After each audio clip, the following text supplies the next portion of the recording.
युरोपातील बहुतांश देशांमधील तुरुंगात कैद्यांना सुद्धा विविध मानवाधिकार मंजूर केले गेले आहेत। त्यापैकी एक म्हणजे आधीच परवान्याने दिल्या जात असलेल्या वैवाहिक भेटी।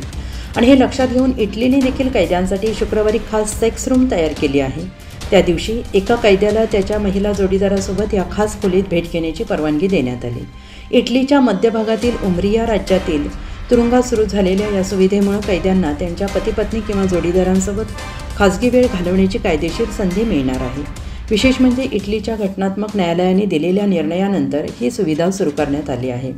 या निर्णयामध्ये न्यायालयाने स्पष्ट केलं आहे की कैद्यांना बाहेरून भेट देणाऱ्या जोडीदारांसोबत खाजगी भेटी घेण्याचा मूलभूत हक्क आहे। मानवाधिकार, मानसिक आरोग्य आणि तुरुंगातील सुधारणा या त्रिसूत्रीला आधार देणाऱ्या इटलीच्या या निर्णयाची चर्चा आंतरराष्ट्रीय स्तरावर होते आहे।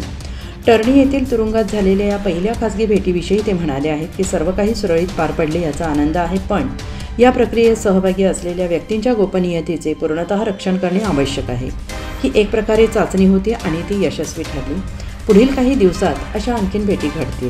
फ्रान्स, जर्मनी, स्पेन, नेदरलँड, स्वीडनमध्ये आधीपासूनच या सुविधा आहेत।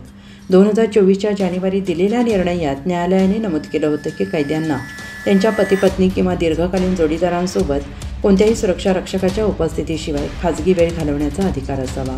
या निर्णयात असंही नमूद केलं होतं की युरोपातील France, Germany, Spain, Netherland, Sweden इत्यादी देशांमध्ये अशा वैवाहिक भेटी पूर्वीपासून परवाने दिले जात आहेत। गेल्या आठवड्यात न्याय मंत्रालयाने नवीन मार्गदर्शक तत्त्व जाहीर केली, ज्यात स्पष्ट करण्यात आलं की खाजगी भेटीसाठी पात्र ठरलेल्या कैद्यांना बेड आणि टॉयलेट असलेल्या स्वतंत्र खोलीचा 2 तासांचा वापर करता येईल।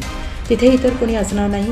मार्गदर्शक तत्वानुसार या खोलीचा दरवाजा बंद न करता उघडा ठेवण्यात येणार आहे, जेणेकरून गरज भासल्यास सुरक्षा रक्षक हस्तक्षेप करू शकतील।